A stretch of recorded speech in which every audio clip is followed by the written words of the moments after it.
My name is Dylan CineMasai Green, and welcome to the Real Notes podcast. I speak with rappers, producers, journalists, and other hip-hop adjacent figures about their relationship with movies, and, if at all, film inspires their craft. My guest for the Season 5 premiere is New York rapper-producer Miles Cooke. We spoke about Silo, Memento, his love of Phillip K and all things sci-fi, his appreciation for Aesop Rock and the Def Jux era of alternative hip-hop, working through anxiety, his complicated relationship with Christianity, and the creative process behind I Used to Feel Things, and his latest album, CineMasai and Portrait, out now via Rucksack Records. Come fuck with us.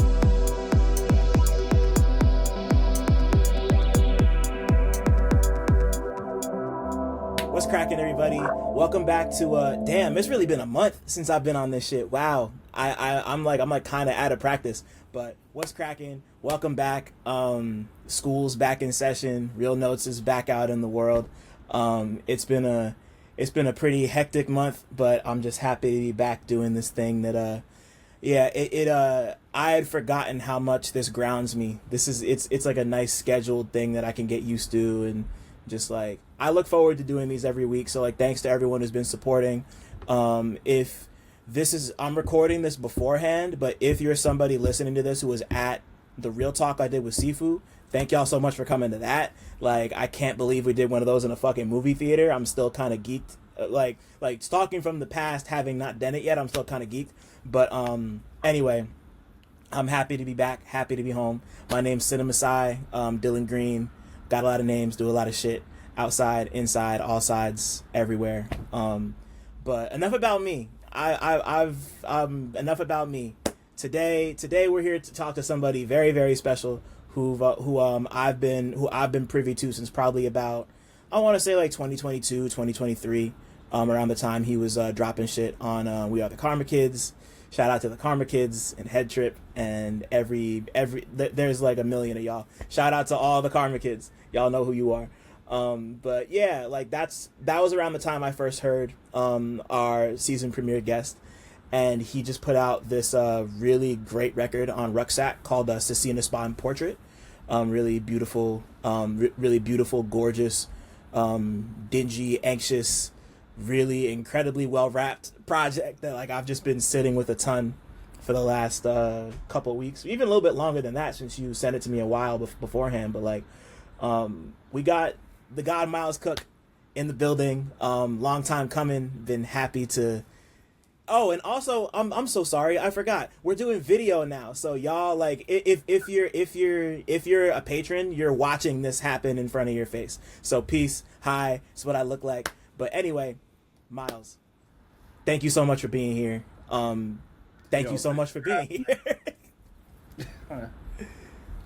Yeah, man, that was a great intro. I don't even know what to say, but yeah, thanks for having me. Nah, man, no doubt. Thank you for being here. You know, yeah, we were talking about this off camera, but you and I, I'm like the last time I saw you was at Elucid played his album release show in Brooklyn at Baby's All Right. It was an incredible night. Like it was him and Cavalier and Child Actor and Rebelmatic and Creature and all of them, and Haram did her thing. Just like it was stacked, bro. Don't forget Sketch. Don't forget Sketch came out and bodied shit like he always does.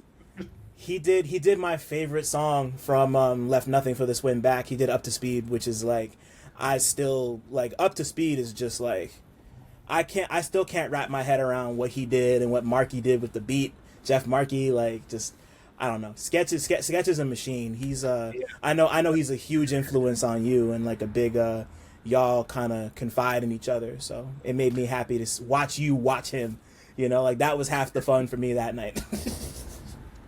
Yeah, I like all the praises to Sketch, man, and he knows it, and I'll say it, I'll endlessly praise Sketch. Yeah, man, that was a fun night, so just I'm glad I got to see Sketch rock there. Yeah, man, you and me both, you know, and if I remember correctly, he's playing your not album release. You've been very clear this is not it's not an album release, but he's playing that with you. It's the day before Valentine's Day on the 13th. at Wonderville. Like, y'all go check my mans and all of them out. It's gonna be a great night. Yeah. That's I'm leaning heavy on the McGree shit there. It is an album release show, but yeah, just taking the namesake there. Of course, yeah, yeah. No, like break that down a bit for me because I don't know that I'm familiar with the reference you're pulling. Oh, okay, yeah, man. So I don't. Renee McGree, man, like huge influence on everything I do. The surrealism shit. Um, yeah, man. If y'all aren't up on McGree, go check out his work. But I'm an art school nerd. I went to art school, so um, long before like dipping my toes in this shit. I just felt like it was something that I wanted to touch base with, and yeah, this record was a lot about like trying to wear my influences. So McGree is dope. McGree is dope. It's good. Yeah. That's tough. Yeah, I wanna get more into that because I mean, like, as like a fan of surrealism and all that stuff, like especially in film, like I'm a big surrealist film person, but like I want to get into all of that. But beforehand, I want to talk to you about your history and your relationship with movies, TV, all that stuff. But I'm gonna ask you the first question I ask everybody who comes on here, which is what was the last well, in this case, what was the last TV show you watched that you had a strong opinion about? Right. We talked about this offline a little bit, but yo, Silo is dope, man. Like I fuck with sci-fi super heavy, and I think it comes across in my music. But like if LP, like listening to LP, it got me heavy into sci-fi. I also just like trying to phrase this correctly. It's like I was already into sci-fi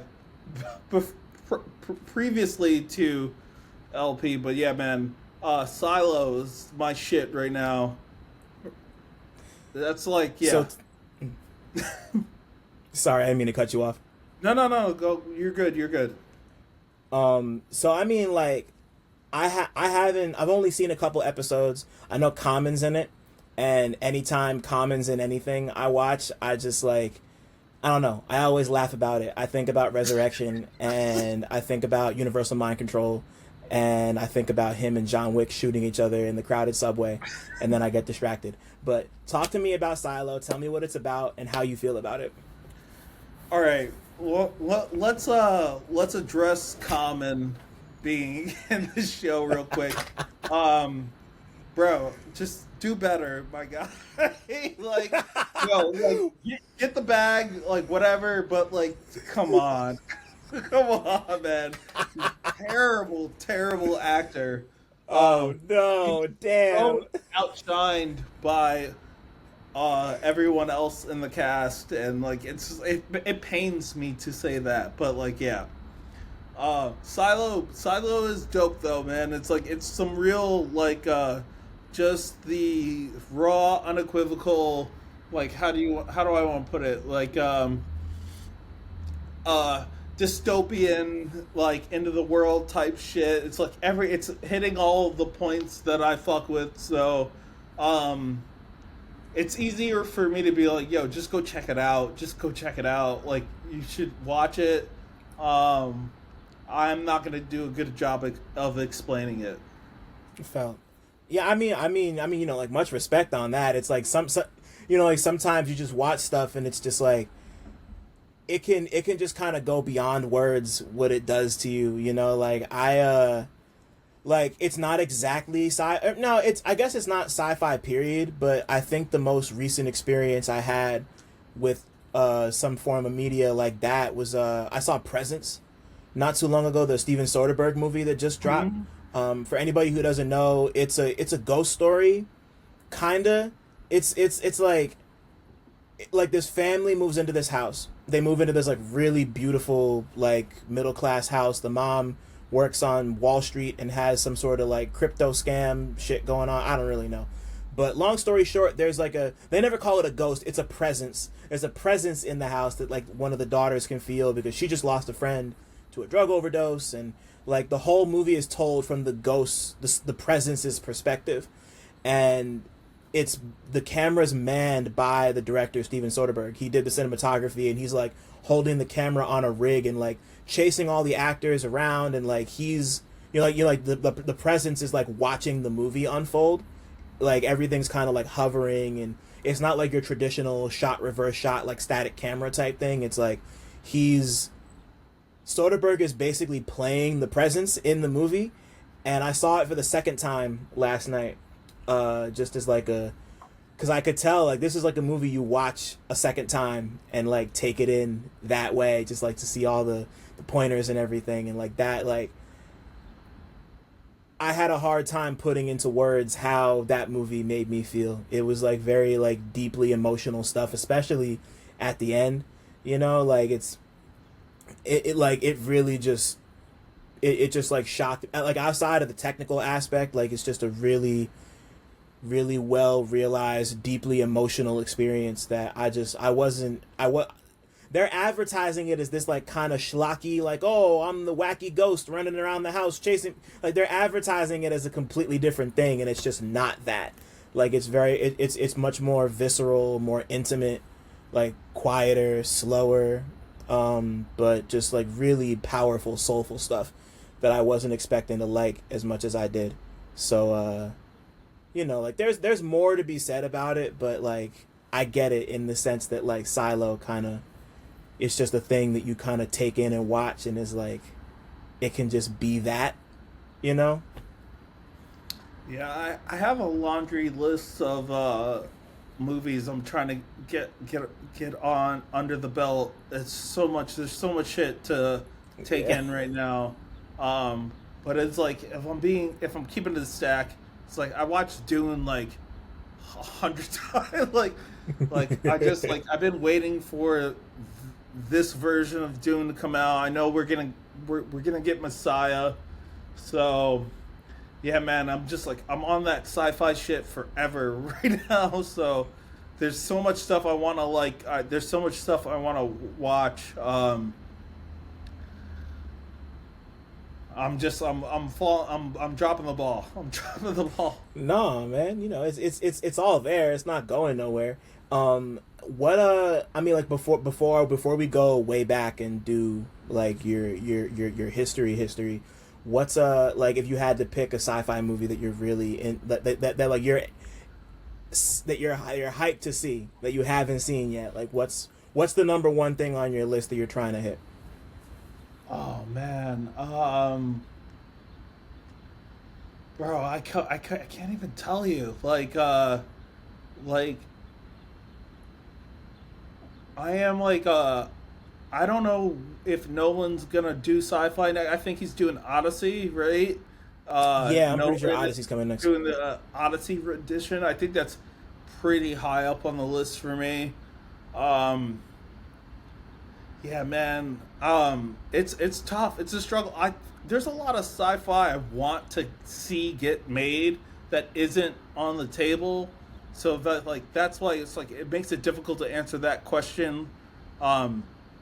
There's things I want to see get made and it's not happening, and I'm just like, come on, like, yo, there's so many PKD, Phillip K. Dick books that like they should be just make it, just make the fucking movie. You know what I mean? Like just make the movie. Everyone's always talking about like original IP, like the material's right there.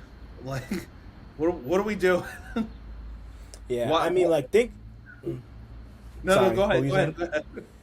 Oh no, I was just gonna say, like, I'm thinking about it. A lot of my favorite sci-fi movies are all Philip K. Dick inspired. Like either they're inspired or like straight up adaptations. Like obviously, like Blade Runner is one of my favorite movies ever. Another one that I feel like is kind of underappreciated is A Scanner Darkly. A Scanner Darkly might actually be like like I go back and watch that like once a year. Like that's like that's just one of those that I go back to watch and remind myself, like, this is what a movie is. This is what, like, a really great, super terrific sci-fi satire needs. Like this, it hits all the marks for me. I love it. Yo, The acting's great. let me one up you right here. Yo, Please. Ubik. I read Oh, Ubik. That's like it's just where someone has to make that a film. Like it's so perfect. The adaptation for that will be crazy. Why hasn't Ubik became a film? One of my favorite PKD books. Just they're pissing me off. Make that a yeah, movie. man. Just make that a movie. Yeah, I'm like, cause like you think about Philip K. Dick, and like, I hate to do this comparison, but like he's almost like the sci-fi Stephen King in the way that like so many of his things have been adapted, but like there's still so many more that you could just pick from. You could just pick them out the ether, like. And like, of course, it all ranges. Like Blade Runner is "Do Androids Dream of Electric Sheep," which is a short story and not like a full thing. But like A Scanner Darkly was a full novel, as opposed to like being a short story. But like, like once again, like even why am I blanking? Like those are the only two that are coming to mind. But I know so many Philip K. Dick movies have been made. Like I'm missing like some obvious ones. But yeah, shout out to Philip K. Dick. Like one of the great writers. He was definitely like him and Douglas Adams were like my two big like conscious introductions into like science fiction writing. Like Hitchhiker's Guide is like that book changed my life. I loved Hitchhiker's Guide. I saw the movie first. Like Mos Def was in it. Back then he was Mos Def. Like I had to. Yes, I was like I need to see this. And like I saw it and it was fucking great. And then I read the book and the book was even better. And like the restaurant at the end of the universe. Like, yeah, like all that shit. So yeah, like for me, like Philip K. Dick and of course I'd seen hella sci-fi movies by that point, but like I remember being really struck by Hitchhiker's Guide when I read it and saw it and was just like, this is cool. I like this. Yeah, I don't feel like I fully answered your question, but like we got there.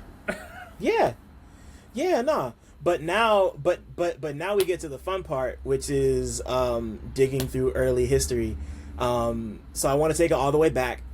What's the first movie experience you can remember having? It could be at the theater. It could be at your cousin's house. Just like, oh man, it doesn't have to.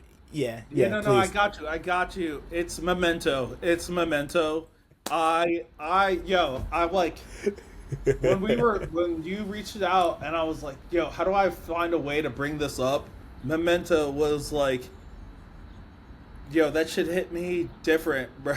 Like, there's so many movies that have like resonated with me, but Memento was the one where it's like that was definitely life changing type shit. Just like hadn't experienced anything like that up until that point. Yeah, Memento is like that's my shit. Yeah. Movie's phenomenal. Yeah, like that. I don't know if it was the first Nolan movie I ever saw, but it was definitely like one of the earliest where I was like, yeah, this guy's got it like that. I won't lie. I feel like the first of his movies I saw was probably one of the Batman movies, but like going back and watching Memento on my own, like to me that might be like that and The Prestige might be his two best movies. It's really hard like, to pick. I fuck with Prestige heavy, but I just like Memento's just god tier. Just like it's and you get to watch Nolan figuring it out what he's trying to do with time and storytelling, and Memento is like he laid the groundwork, and it's just like it's all right there. And even like what we just got. God damn it! We just got the when they dropped the bomb. Oppenheimer. Right. So Nolan's doing the black and white thing. The like time moving forward, black and white, time in reverse, or like this is the historical thing.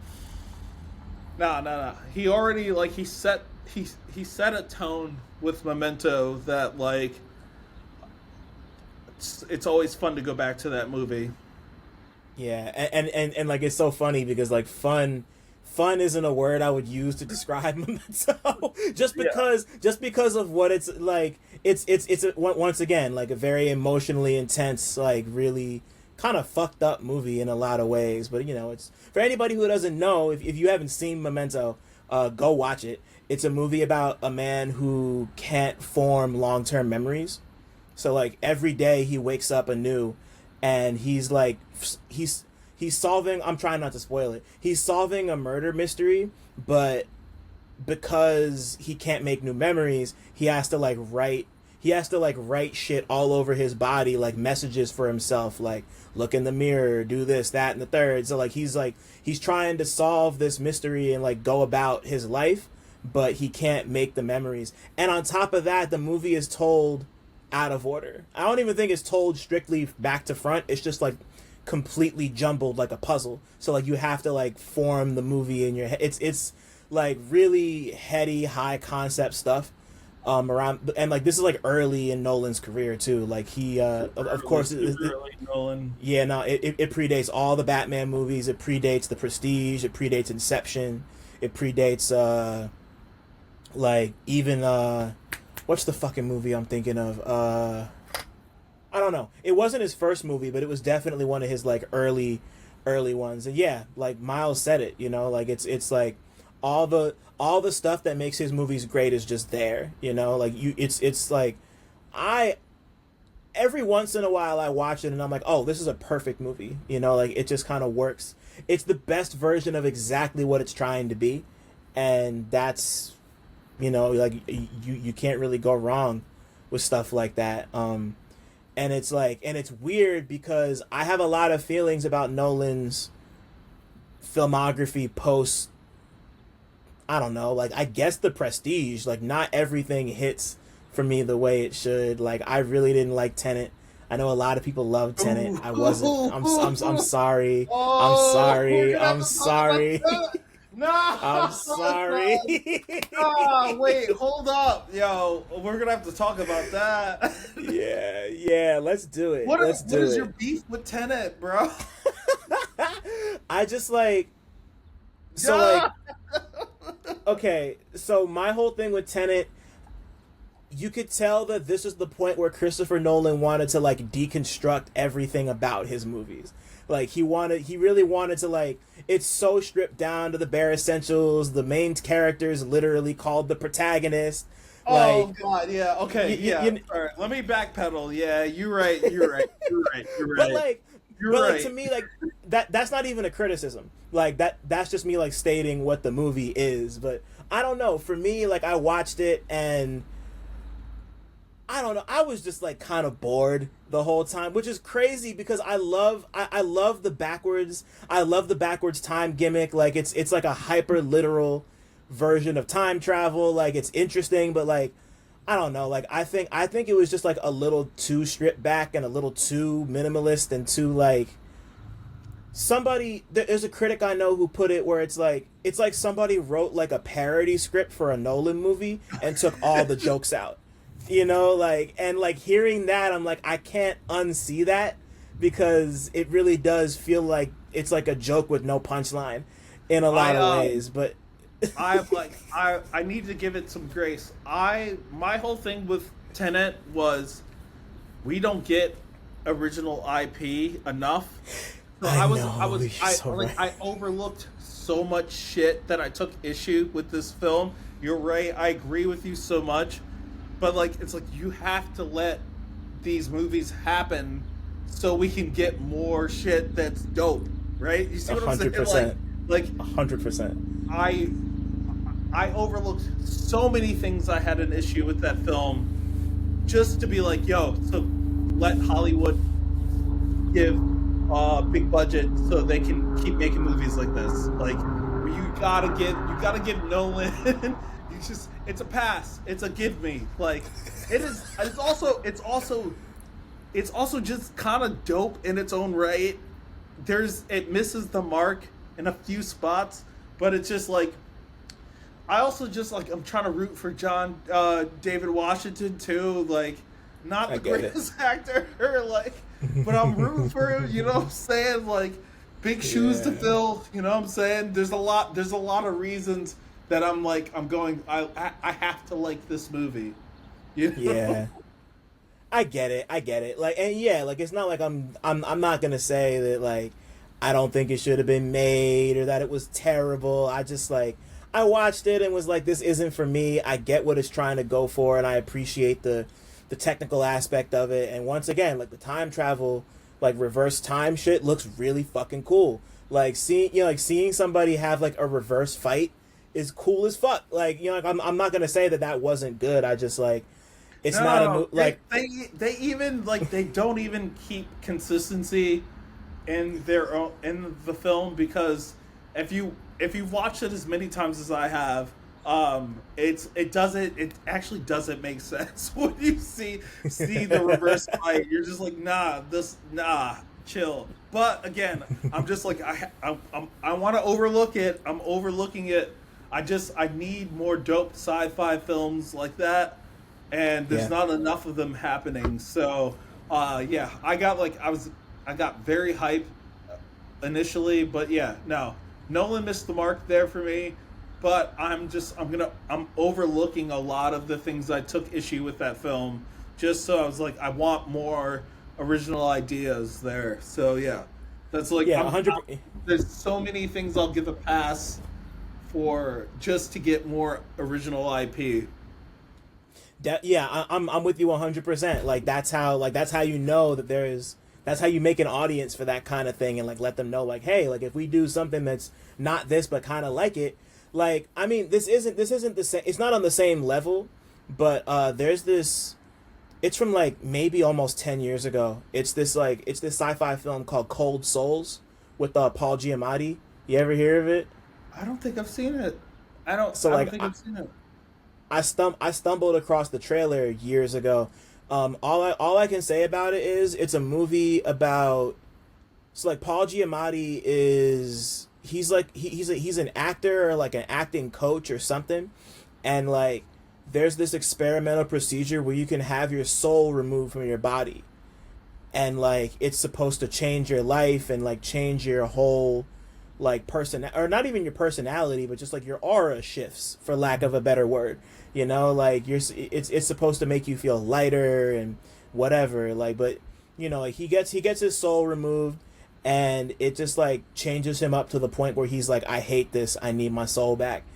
And then like he goes to the spot in Russia where there's like it's like a black market for souls where like the mules will take on other people's souls and like like trade them for money and shit, but like the souls they'll imprint on the other person, and like it's just like these mules are made, like their souls are made up of like fragments of other people's souls. It's a weird fucking movie. Like even me trying to explain it is like yeah, like it's just one of those that you gotta go watch if you can find it. It's like really dry, really dour stuff. It's fucking Paul Giamatti. What more do you expect? Yeah, Like yeah, if Giamatti's a legend. yeah, love Paul Giamatti. If I had to, if nobody told me when I watched it, I would have guessed it was a Charlie Kaufman movie because it feels so like Charlie Kaufman to me. But I forget who made it. But like I watched it and was kind of taken with like how weird and like depressing and funny this movie was. Like it's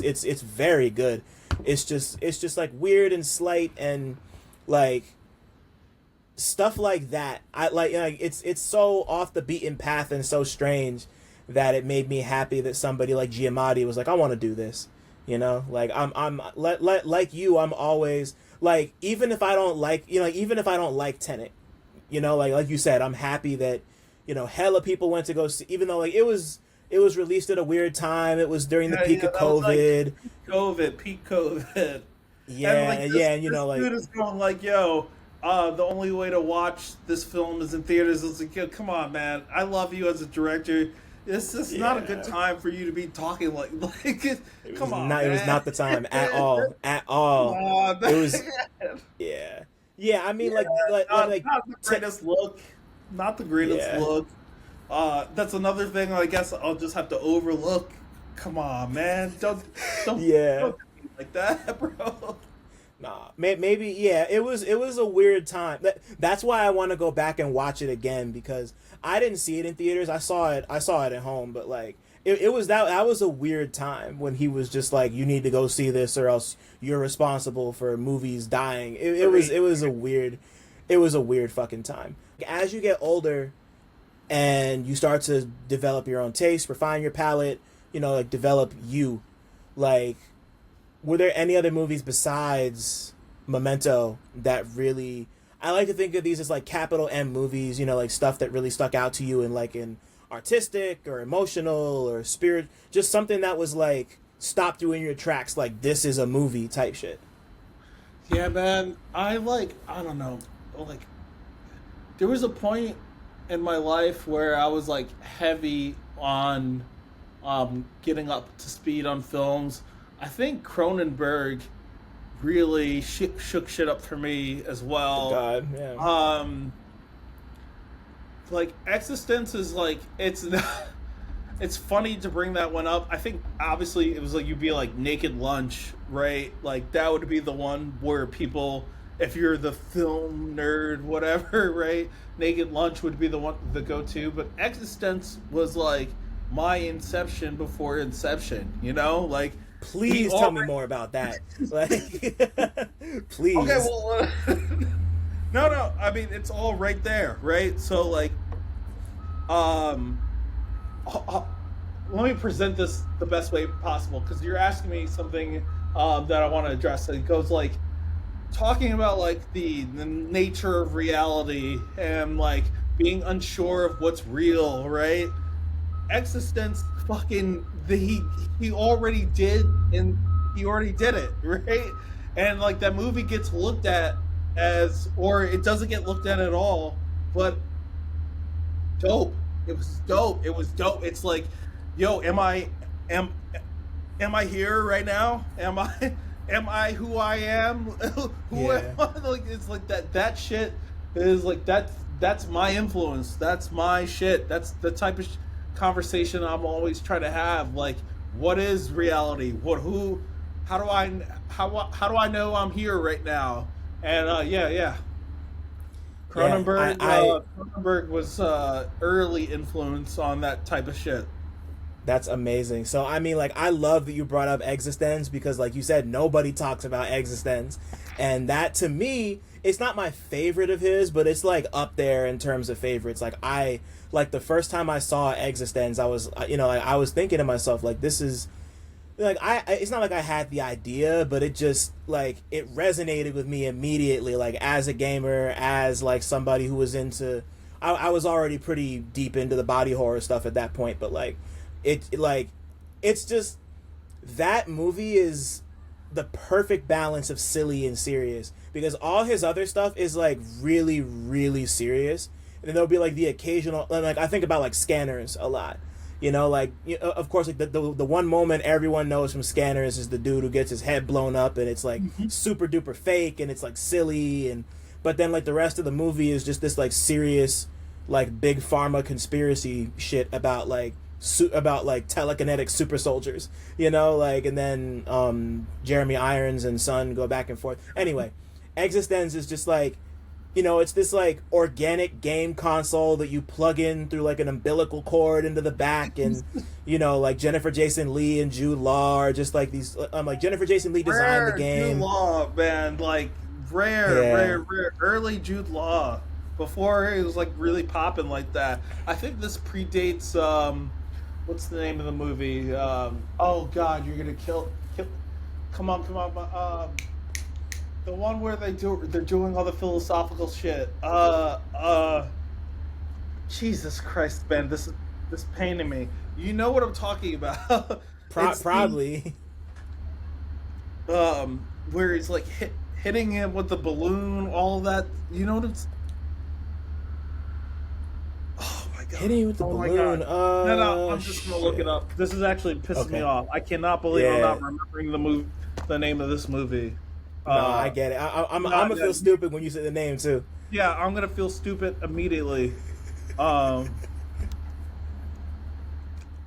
but I mean, like, Existence is just, Existence is underappreciated. That's all I'm gonna say. Like, if you can find it, it's great. It's like, just a lot about the nature of reality. My fault. Sorry to interrupt, but I just wanted to shout out the Real Notes Patreon one time. For as little as $5 a month, you get exclusive goodies like video of every interview, 2-day early access to every interview, an invite to the Real Notes Discord server, exclusive access to the Real Talk Movie Night archive, and early pre-sale links for all live events. If you want to give a little more, you get other exclusives like retro 60-second movie reviews and monthly 90-minute workshops with me, where we can discuss whatever creative questions or projects you might have going on. Head over to patreon.com/realnotes. That's REELNOTES to join right now.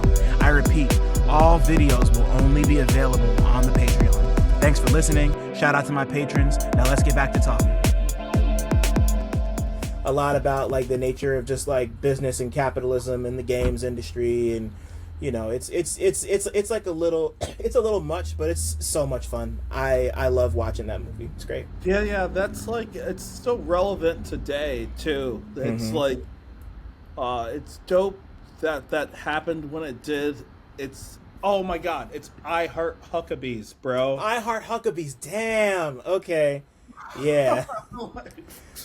There's no way. Yeah, no, like, that was that was years before I Heart Huckabees. That's all I was trying to get there. I'm so upset that I couldn't get that off my chest. But yeah, we're predating I Heart Huckabees, Jude Law. Dope shit. Yeah, dope shit. Yeah, that movie's fire. Yeah, I mean, like, I've spoken about Cronenberg quite a few times on here, and like I think it's known that I'm a big Cronenberg dude. But yeah, I mean, like, it can't be said enough. Like, even if I didn't love his last movie, Crimes of the Future, I actually thought it was pretty whack. But, like, bro, no, it's so funny you bring that up. That was actually, like, the movie I thought I was gonna try to talk about with you on here. And I was like, yo, it doesn't make sense to me, and, like, I don't get it. And, like, I wanted to like it so much. Me too, just because of how much of a Cronenberg fan I am. But I was like, don't get it. I don't understand what's happening in that movie at all. Yeah. Like, what are we doing? Yeah, like, it really did in a way that's like, it's so overly esoteric that's like you're doing like, yo, rest in peace David Lynch, but like the critiques that people have for Lynch's movie not making sense. I was like, yo, Crimes Against the Future, just like, what are we doing? Just like, give me some plot, give me some through line. Nah. It didn't make sense. I wanted to like it. It didn't make sense. Yeah, I wasn't feeling it either. I was. It really felt like a pastiche of like 3 of his other movies, and like not in a way that just, I don't know. Like that was the first one of his shits where I was like, like it just didn't really, like I could see. Like, he was trying to make some comments about, like, the art industry and, like, plastic surgery and, of course, like, plastic in general and, like, environmental. Like, it missed the mark. It just missed the mark. I agree. It was, he could have delivered on the message more concisely or in a refined way. And it's just, like, it just feels very all over the place, you know? Yeah. Yeah, to be completely honest, I would have preferred to watch a movie about the kid who could digest plastic. Like that would have been a more interesting movie to me. But I think they just, I don't know. Like, I get the whole surgery thing. It just didn't translate the way I wanted it to. Yeah. His son, Brandon Cronenberg, I think his name is. He put out a really cool offline. He did that film with God, the Skarsgård or whatever. Skarsgård. Infinity Pool. We talked about this offline. We did. You put me on to one of their. Oh my! You'll say it quicker than I can remember it because I'm clearly not. I'm not remembering right now. But yeah, you put me on to some shit. Baby. I called it Baby Cronenberg. So I was just like hyped to see what he's working on. It was either Infinity Pool or Possessor. I think forget it was which one. Infinity Pool. Yeah, like to me, like that. Mia Goth, right? Mia Goth Yeah, is yeah, in yeah, that? yeah. That's You Infinity put me Pool. on to Infinity Pool, and I was like, yeah, man. I was like, I needed new sci-fi, and that is like that existential weird shit, and it's like it's right on the line where you're like, okay, I fuck with it. Like let's get weird with it. It's like you can only take it like too far, and then it's like, then it's nonsensical. There's no message to be had. There's not even something I can like translate into talking about why I like the movie. But yeah, Infinity Pool was like right on that line of strange but dope. Yeah, and like the movie he made before that was called like Possessor. I think it was like a movie about it's like that's one where it's like it felt like he was just trying to make one of his dad's movies. Like he hadn't fully found his voice yet, in my opinion. Like I was the movie's about this assassin who who can possess people and go kill other people. And once again, I saw the vision. It's worth a watch. I didn't like it very much. Like just as like a sit down, take it in. Like the ending is really crazy, but I don't know. Like to me, it really did feel like he just tried to make a David Cronenberg movie, and he didn't put enough of his own twist on it. But like Infinity Pool, that's like you could tell that like you could see the influence, but it didn't feel like a Cronenberg movie, like or it didn't feel like a David Cronenberg movie. It felt like he had found his voice. No, sorry. Go ahead. Oh yeah. No, I was just gonna say like it felt like he found his voice, and like I was like, okay, this is Brandon Cronenberg. Okay, cool. But yeah, that's all I wanted to say. That was my biggest concern going into watching Infinity Pool, was just like, yeah, you've got like huge shoes to fill, and I thought like he lived up to making his own name on that one. I'd love to see more things like that, you know. Obviously, like, you know, we got Mia Goth is gonna like be she's dope in almost everything she's been in, and that's just personal. Like, come on, man. All the X movies, hard. It's hard, and it's like not trying to be problematic there, but like, Mia Goth is sick. So, yeah, I'd like to see what she does next. But yeah, Ben, I think Lil Cronenberg lived up to his name on that one, so I'd like to see more of that. Yeah, same. Yeah, I don't know what he's got coming next, but I'm definitely trying to check it. But let's do the same thing to music real quickly before we like really drill into like what your music is. So like when did music become capital M music for you? Like not even in terms of you wanting to make it yet, but just in terms of like you enjoying music, exploring it, like being fascinated by it, you know? I don't know, man. Like I know that's always a tough question, but yeah. I had turntables when I was in middle school, bro. And even before that, I played trumpet or clarinet. What? No, music's always been it's been there. When it became like what it is now, I don't know, man. Just like taking a leap of faith, I guess. Like I hope that kind of answers the question. Like I was always going to be doing music. I took a chance on myself and put some shit out there.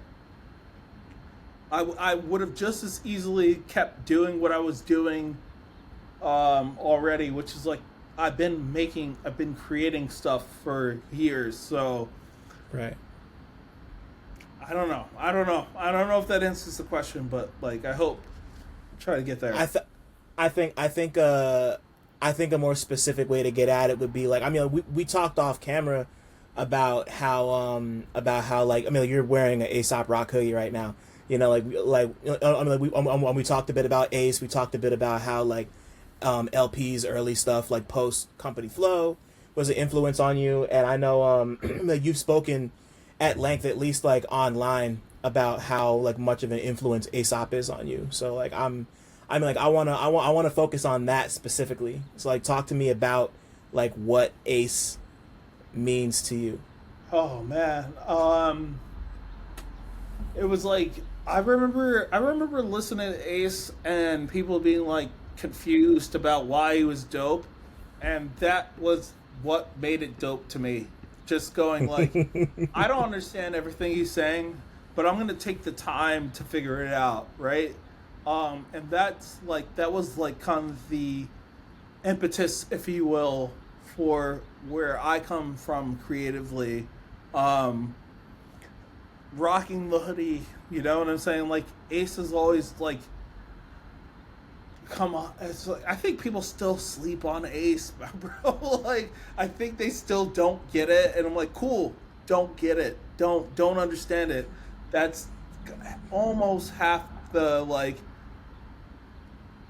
It's almost half the point.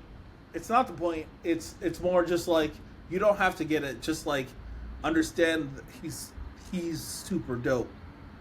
Yeah. Those that know, you know? Yeah, I mean, like, for me, like, I don't remember what... I mean, now that I think about it, the earliest song of his I might have heard was probably Daylight, you know? Because, like, it's his most popular song. It was in like, a Tony Hawk game or some shit, and I heard it, and I was like, this is strange. I like it.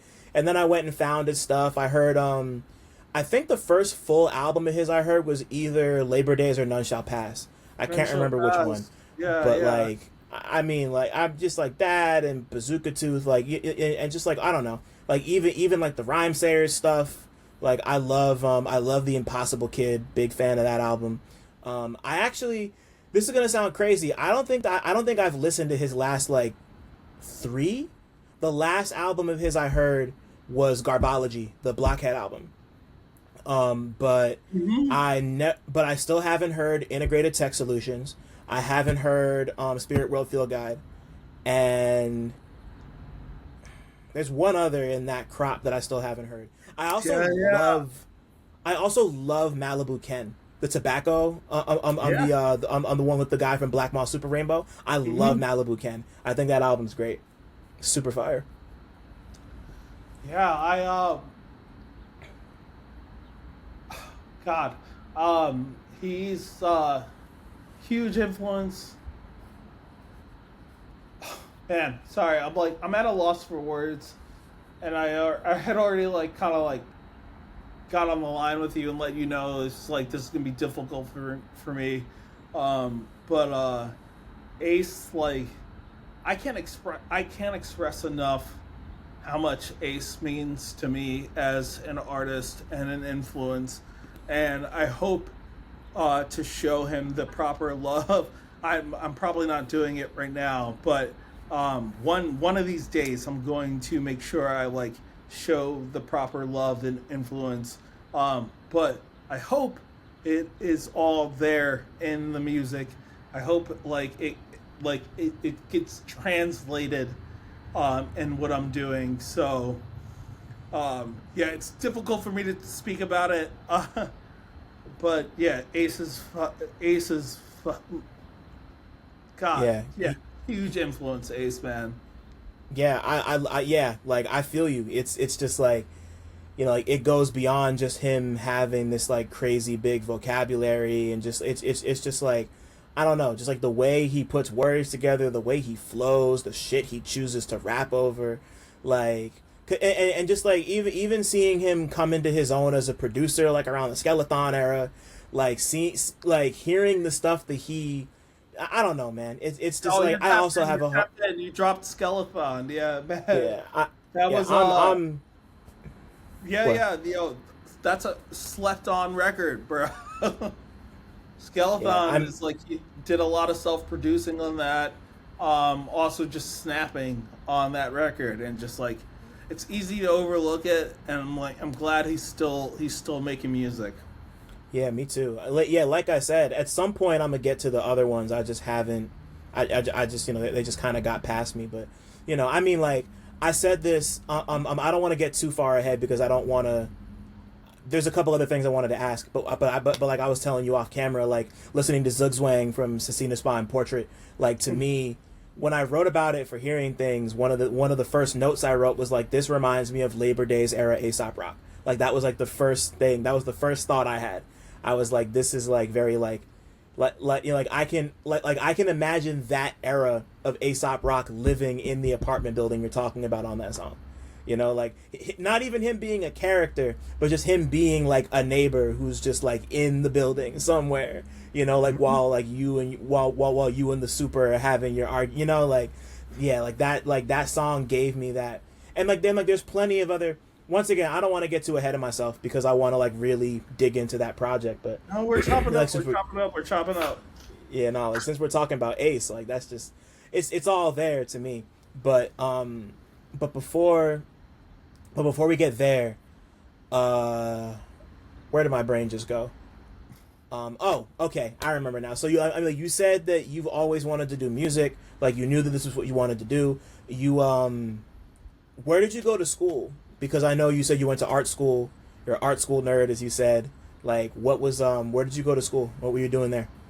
I went to SFAI. I went to art school in San Francisco. And funny enough, like, I did not. I went to California with the intention of like I'm gonna be a pro skateboarder, because all my homies were turning pro, and I just moved there with them with that intention. I had a career-ending injury.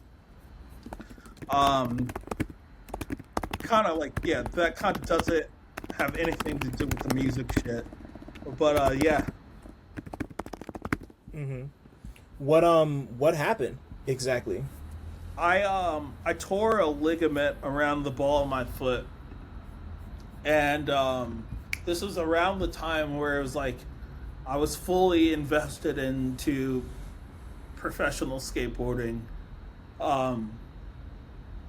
and you know, blessing, curse, whatever you want to call it. It's just like I had been working on music the entire time. I don't know, man. It's like it's a little difficult to talk about because it's just like I had like 1200s, bro.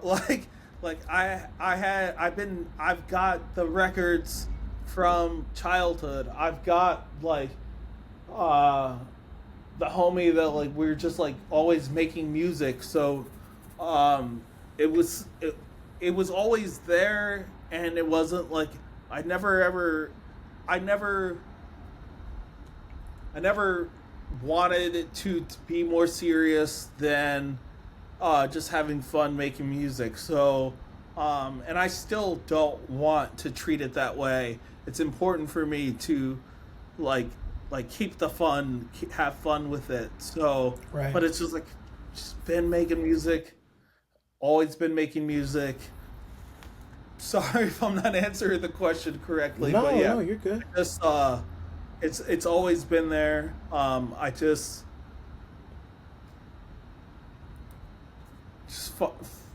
finding the space to be confident about it, I think I would say.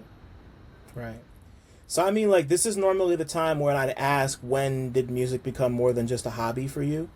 But it seems like it's always kind of been more than just a hobby for you. I mean, like, obviously, like, it's a difference between the stuff that you were making with your homies when you were younger, and then you, like, you know, becoming Miles Cook and, like, putting out music in that way. So, like, when did that start? Like, when did you start, like, actually wanting to chase it as a profession? And or no. When did it start to become a profession? And when did it start to become a thing where it's like you're making a name for yourself? The Karma Kids get involved. Like, talk to me about that. Yo, so do you know Old Self? Have you ever heard of Old Self?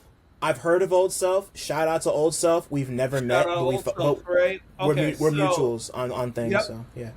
Okay, so to try to better directly answer this question, Old Self is a longtime friend, longtime homie, and he gave me like a big push on, hey, like maybe give this music shit a chance. You know what I'm saying? So to answer your question, there was around like it was like the COVID era, where I kind of shut everything down when COVID happened, deleted all my social media, and then just like went to work. I was like trying to find my own sound. So to answer your question, it was like 2022 esque ish. Around that time, I just like I took a deep dive. I wasn't sure what's gonna come out of it. I just was like making shit, and again, old self was like one of the people that was just like, yo, push, push, push, see where this can go, and then that led to us being here. Right. And like speaking of 2022, like that's the year I Used to Feel Things came out. It was late 2022. It was in October. Yeah, but, yeah, end of the year. End of the year. So I mean like you shut yourself off from the digital world.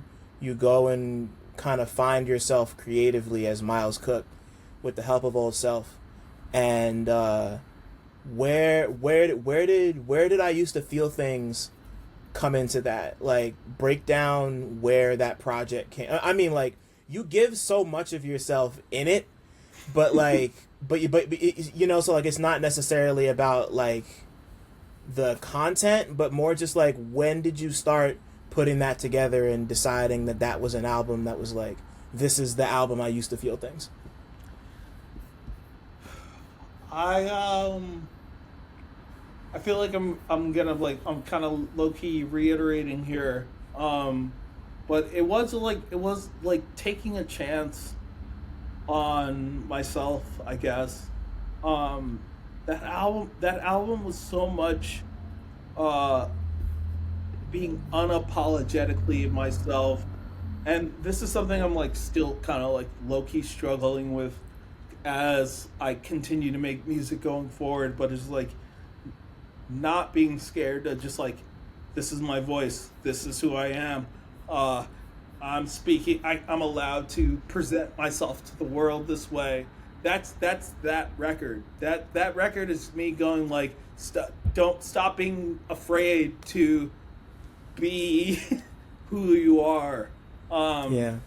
And like it's even just saying it now still feels like I'm backpedaling against myself saying that, but that was the impetus for that record. Like, just fucking just speak your voice, have a voice. It's okay to be who you are. And again, yeah, I'm still trying to figure that shit out. I'm still figuring it out to date. Right. And that's one of the things I love about your art, man. Like, just like the stuff that you put out. Like, I remember the first time I heard Oprah and just like going through this song and just, even, and also it has to be noted, I so appreciate you putting the lyrics on your Bandcamp page.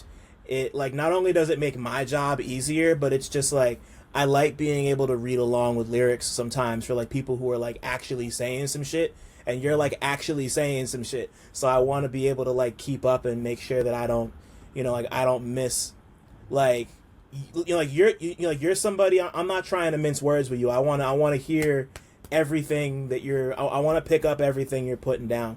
So just like, that's like, I fucking like, I worked so hard on this record. I was like, yo, if you don't know what I'm saying, here it is for you. Like, right. For real, it was like on some like real like, yo, don't mince words. I worked really hard writing these lyrics. I don't need anybody misconstruing what it's being said. Just so there goes the lyrics. Like, that was it. That was, man. I was like, yo, it's all right there. If you're gonna write about the record, cool. It's all. I met you halfway. Okay. Yeah, So, no excuses. Yeah, exactly. Cause like I mean like just like I went back and revisited it again yesterday in preparation for this, and like Oprah and Pep Talk. I love Dead Prez Doctrine.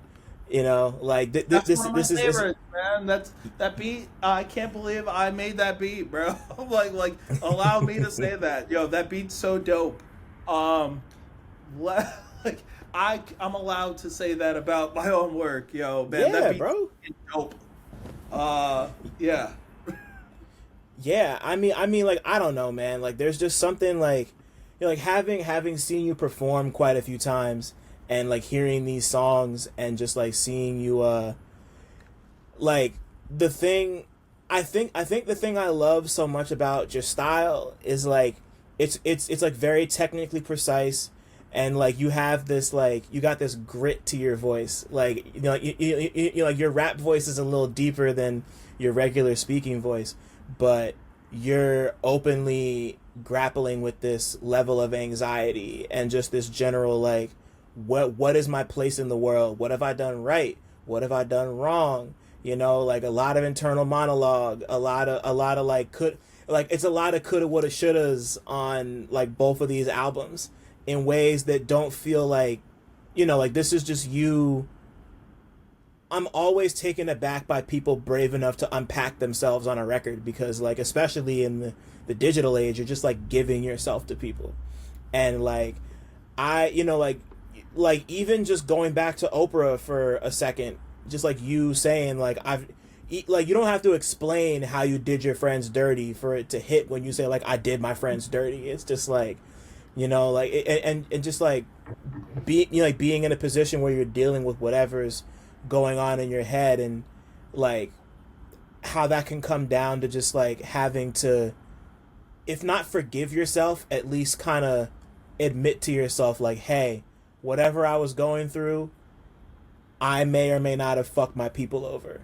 And just like saying that is so powerful, and the way you just like rhyme it and flow over it, and like of course like this project is entirely self-produced.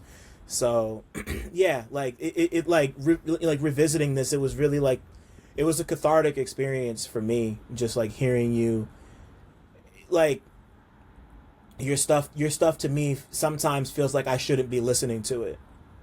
It feels like it shouldn't be for other people, not in a bad way, just in terms of like, Yeah, like I you don't know know, what you mean by that.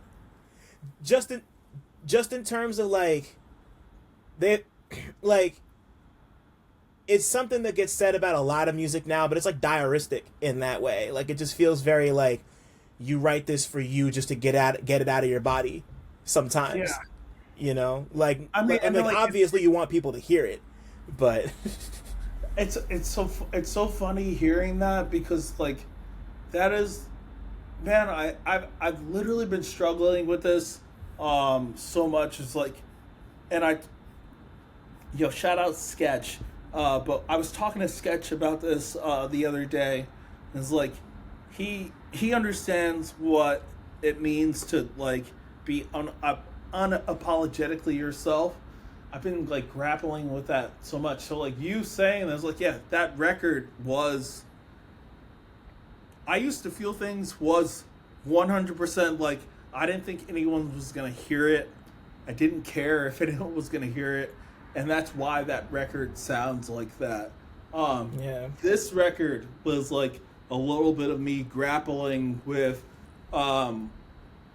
acknowledgement and trying to figure out what to do with like getting head nods from, you know, Sketch, everybody, right? So it was like I start the record off just going like like they said my name with the best of them. I was like, that's me going like, I don't know what the fuck to do with this level of pressure to deliver. And like I even am experiencing that right now. Like fucking like there's people hitting me, like sending me beats and stuff. I'm like, all right, man, gotta like rise to the occasion. So Yeah. it's a good problem to have. It's a good problem to have, but I hope it translated. I hope it translated. Um, I like. I'm going to continue to figure out how to navigate this space, um, and just grateful to have the opportunity to like make dope shit with dope people. So Yeah, because that's really what it's all about at the end of the day. And I mean, like, it was really cool for me to see that this first project of yours, like, was a Karma Kids thing because, like, around the time, like, maybe like just before all of this, like, I was like really into all their shit. Like, they're like all of them are amazing. Shout out to the Karma Kids. yeah, yeah. Like I Shout said out before. Pat. Shout out Ulsa. All the Karma Kids family. Yeah, Yogi, man. all the super dope dudes. All of Yeah. them. And I mean, like, so yeah, so like, before we get into Portrait, like, what was going on in the time period between, well, like, not necessarily what was going on if you don't want to talk about that, but like what led to CineMasai and Portrait? Like, what led to Rucksack reaching out and being like, hey, we want to put your record out. Like, did you make it for them specifically? Had you already made it and were you shopping it around? Like, what went into what was the process of putting that record together? Like, I gotta give a huge shout out to It's the Expert. Just he kept me in mind while we were having conversations about music, and he was nice enough to just be like, "Hey, I'll forward over your record to Rucksack and see what happens." So that is 100% the Expert made this happen. Yeah, I can. yeah, 100% thank you to Expert. I love, I'm a huge fan of the Experts. I had him and Not Really on last year to talk about their album, which is one of my favorites of last year. Blip is amazing. Yeah, like, talk to me specifically about, like, putting this record together. Like, what was going on? Like, what was, I mean, like, you didn't produce all of it, but you produced, like, a good chunk of it. So, like, what Yeah. was Man. the process? What was the process putting this record like together? Like, It was like I kind of like I touched on this a little bit before, but there was just like this record came out of just like how do I say this? It's like I felt a lot of pressure to deliver. There's like so many dope people that were like giving me quote unquote cosigns, and I just felt like I had to like snap, like I fucking Jeff Markey, right? So I got the opportunity to sit down with Jeff Markey and sketch, and I was like, that was like probably one of the biggest moments. I'm going like, okay, now you have to rise to the occasion. So that's what this record is. It's like me trying to do the best job I can to deliver on the expectations that have been presented in front of me. Like what we got, like shout out Gary and Jeff Cabbages, right? So it's like they Shout out to put the me boys. on their best of 2022, whatever year it was, right? And then I'm sitting down going like, what the fuck am I supposed to do to make another record, right? Like, just real shit, right? And that's to answer your question, this is what this record is. Going like, okay, people are expecting you to do something, so then go fucking like rise to the occasion. And I tried my best to get there. But it was like, it's 100% me going like, oh, like you have to deliver on the expectations that are being set for you. So that's this record.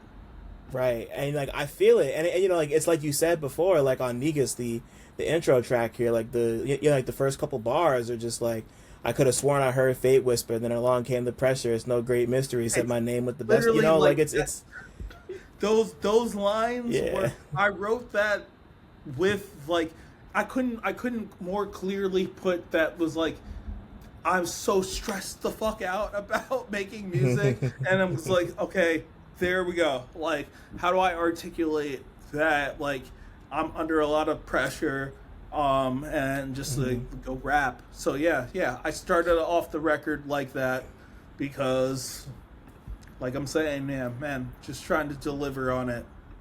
Yeah, like it's like I can't imagine a better thesis statement than just like, I'm so motherfucking tired. I'm literally exhausted. Shook it off when the zealots came to bargain. Aged bourbon straight to let my ego do the talking. My ego do the talking. A bleeding heart conveyed will be the offer. Like, that's the thesis statement right there. Like, that's like, this is my album. You know, like that's like such an apt intro, and it really just like hooked me immediately. And like the beat is crazy, and once again, like your voice is just like, you know, like just so deep and craggy in, you know, like in these songs. And like one thing that really sticks out to me content wise is there's a lot of biblical references on here, and a lot of like grappling with God that you do on here. Like I had, like I had noticed it in your earlier stuff, and like when I'd see you perform, there's a handful of songs where I'd be like, you know, like I'm not a particularly religious person at all. I'm not sure if you are, but like I would, you know, like I'm just like really interested hearing you kind of set your life and figure your whole thing out with this pool of reference. Like what like do you have like a, is there like a relationship with religion that you're exploring here? Are these just like things that you have that just like references that you pull? Like I like it's like that's the thing that I hear those, and I'm just like, he seems like he has a complicated relationship with God. Like, you know, so like yeah, man. There is my grandmother, rest in peace, was she was a preacher, pastor, however you want to say it. There was a big part of going into this record where I was like, I want to talk about this complicated relationship I have with religion. The kind of like I'd say like almost the title track almost was the one with Sketch, where I'm going, I think the beginning of the record really started to take shape where I was like, leave God out of it. Like, I'm so fucking sick of people invoking the use of God, religion, to do all these like malevolent, malicious things. That was like such a big part of the inspiration for this record. And it was like even as I'm saying it now, it's like it's happening where you're like, look outside, it's happening all around you. It's just like people just like, oh, because God this, God that. Like, yo, fucking leave God's name out of it, right? So it was like, that was like, yeah. I just wanted to find a spot to articulate that for me. I have a very complicated relationship with the idea of God, but I wanted to address it on this record, and I'd like to think I did. So, yeah, you know, just like it's difficult. You know, like it's difficult for a lot of people for a lot of reasons. Like once again, this is something I've talked about a lot on here, but you know, like I went to church pretty religiously from the time I think up until I was like 10, and then my parents were kind of like, yeah, we're done with this. Y'all could do that if you want, but like. You know, but so like from then on, it hasn't been a part of my life in any way. But I'm, you know, like I could just tell, like even on, you know, I'm happy you brought up the song with Sketch, because I think that's the one where it really stood out for me. You know, just like, you know, just like listening to you talk about like Atreides on the road to Damascus at the beginning of your verse, and just like. I don't know, just like, oh man, I wish I wish I could articulate what I'm trying to say better. Like even like the end of Sangria, the end of Sangria is one that really gets me, where it's just like, it's like this and another song where like you're just like, leave God out of it. He's got nothing to do with this. Like like a lot of it just gave me like God didn't do this, we did, and like we're kind of like the masters of our own destiny, and then you just like sigh and you just go like, you stupid motherfuckers, and like that part of the song just makes me laugh a lot. Like I think about I just think about that often because like the exasperation, your exasperation is super palpable here, but it's not like you don't strike me as like a curmudgeon. You don't strike me as somebody who's like completely tuned out from the world or like desensitized. You're just like, one of my best friends in the whole world used to call this phenomena taking bullets from planes. You sound like you're constantly taking bullets from planes and are just like, I'm tired, but I'm moving. If I can do it, so can you. Please shut the fuck up and do it. Like, you know, like that seems like it's it for me, I mean, you know? Yo, you've articulated it better than I can. I mean, like, I did like the writing and the lyrics, but like, you get it. And I'm like, I feel very grateful that, I feel seen when you say shit like that. So, yeah, man, like, if I can do it, then you can. Like, literally what you're saying. So, yeah, I just love the way, like, I love the way that comes out in all of this, and like, and once again, we went through these references before, but Aesop and LP, like in particular, like this is very like. sorry, I'm being a fucking hip hop nerd right now, but like, I'm just, if anything gets clipped, just like clip how much I rock with Aesop, like you already, man. Big time inspiration. Sorry. No, you're so doing my nerd shit. You're so good, man. That's what we're here to do. So like, it's him, and like I hear a lot of like Fantastic Damage era LP on this. Like, yeah, man. Those like I literally have it on my list of. I like it's a terrible way to go about like making music, but when I sit down to make a record, I kind of just put a handful of records in the pocket and I go like, these are the inspiration. And I'm going like, it's Labor Days, None Shall Pass, Fantastic Damage, I'll Sleep When You're Dead, and Company Flow. Like, that was it. It was like, those were the records I'm going, this is the energy I'm trying to bring. And I'm like, again, it's high bar, but I tried my best to live up. It's like kind of like a Def Jux love letter, if you will. You know, like it's like trying to show appreciation for like that era of my life that influenced me so much. And I was like, I just want to show up and like show love and respect for how cool it was like to get records like that. So I was like, I want to sit down and make a record that influenced me during my like the foundational era, you know, like yeah. So yeah, man.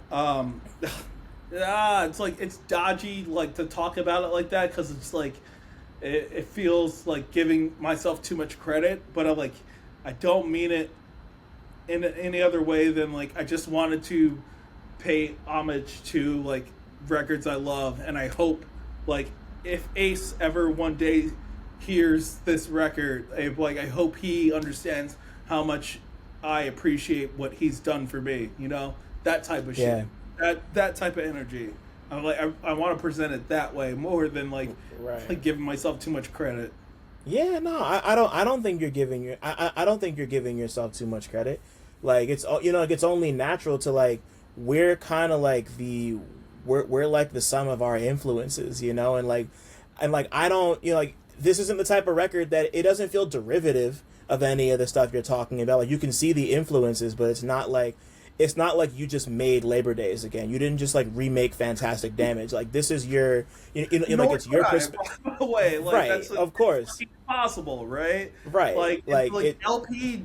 What LP did on Fantastic Damage can never be recreated, right? Yeah. What I am trying to say is like I love that record so much, and I hope I want to try to draw influence on it and put it back out into the world, you know, like yeah.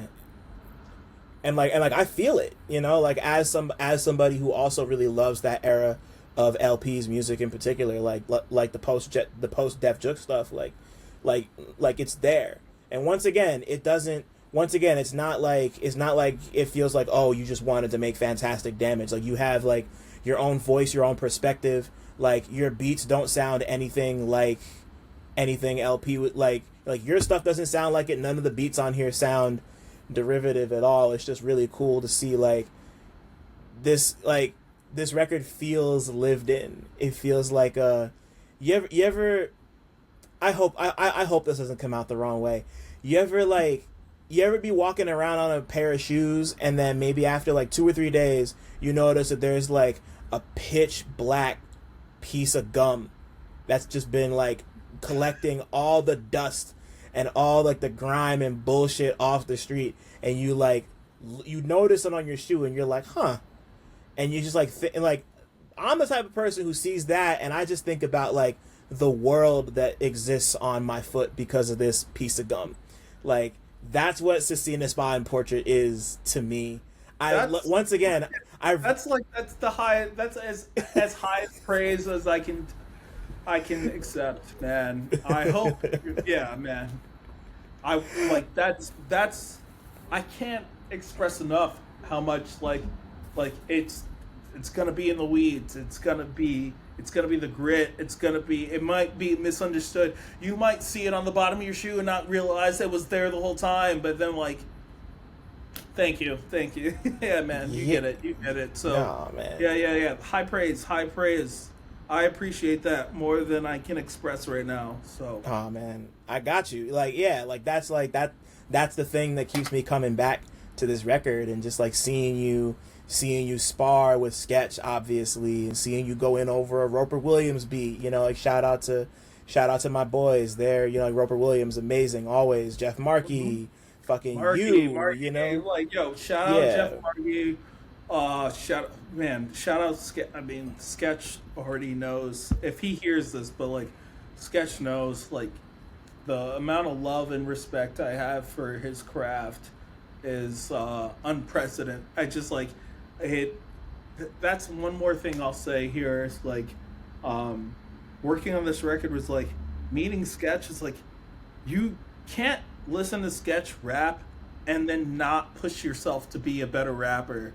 And like period, bro. Like you if you hear Sketch rap and you don't try harder, then like you don't really want it. So a big part of this record for me was like just being in the room with Sketch and going like, I have to rap better. Like Sketch is the greatest, if not one of the greatest, and I go, I have to try harder now. So yeah, Sketch, big influence on this record.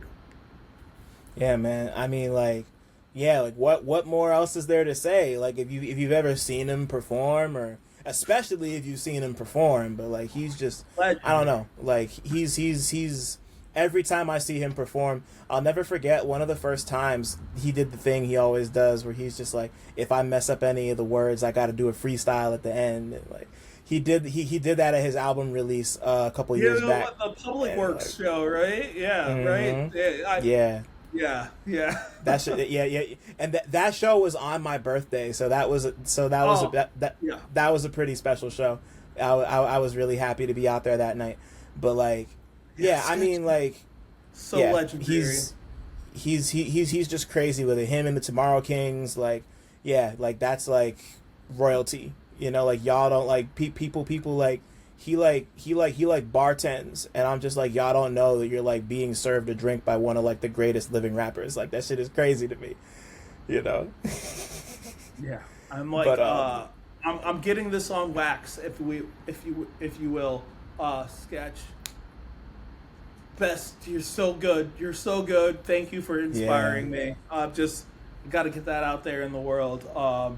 Constant inspiration. I'm going to consistently push myself to be better at rapping just because Sketch exists. So yeah, right. And I mean, like you've already done so much to like prove how great of a rapper you are. Like this is like, I know you felt the pressure, and I know that like it's like I can tell that it took a lot for you to even put this together. So like the fact that it's here is testament enough to like your drive. But like you don't need me to tell you, but like the music is great, bro. Like this is a really great project. Like you did great work, and you should be proud of it. I hope you're proud of it. Thank you. Thank you. Oh, go ahead. I was just gonna say, like, this is the type of thing, this is the type of record where I can tell people, like, you've mentioned it before, just like, like the fact that it's starting to move a little bit, and people are reaching out, people are sending beats. I know I may or may not have heard that you and KDI got some shit cooking, which is like crazy, but like, it's just like you're at that point now is what I'm trying to say, like you're at that point where like I have to bro I have to rise to the occasion. Okay, like it's still a lot of pressure, so I have work to do, but yeah shout out Kiki, man. It's dope to get beats from Kiki. They're so dope, by the way. They're very dope shit he sent me. But love it, man. That's man. I have to keep putting in the effort. I have to put in the work. And just grateful to have space to create. Long-winded. I kind of want to rap. Because I'm just like, I'm tired of hearing myself speak, you know what I'm saying? Like, well, in that case, I got one last question for you, and it's something that, like, no pressure. Miles, if your life was a movie, what would it be about? Oh God. Oh man. It's gotta be what, like the Lord of the Rings? No, kidding. I don't know, man. If my life was a movie, what would it be about? I should have been better prepared for this. No, I'm letting Lord of the Rings rock. Yeah, man. Cool. Cool. I'm just saying it as like a goof answer because I don't know what else to say there. But like, carry the ring into the fire, bro. Yeah, taking the hobbits to Isengard and all that. It's funny. I found a copy of the Two Towers game for the PS2, and I started playing it again over the weekend. And like that was a game I loved as a kid. So it's Lord of the Rings is definitely on my mind right now. But I mean like Miles. I already said it, but just like thank you for the work. Like thank you for letting us experience this really great project, and like having the courage to just kind of be you on Wax. And thank you for your kindness and all the support you've shown me, over these last couple. We haven't known each other that long, but like you've always been really kind and supportive and just like good to me, and just and like thank you, like unequivocally mutual respect. Like every time I've ever seen you in person has been just like mad love, and I appreciate that shit. So thank you for giving me the time today. Thanks for listening. Shout out to y'all for making it this far, and shout out to all the black people listening too, because y'all really impeccable. Don't forget to like, subscribe, and tell a friend to come through next time. 1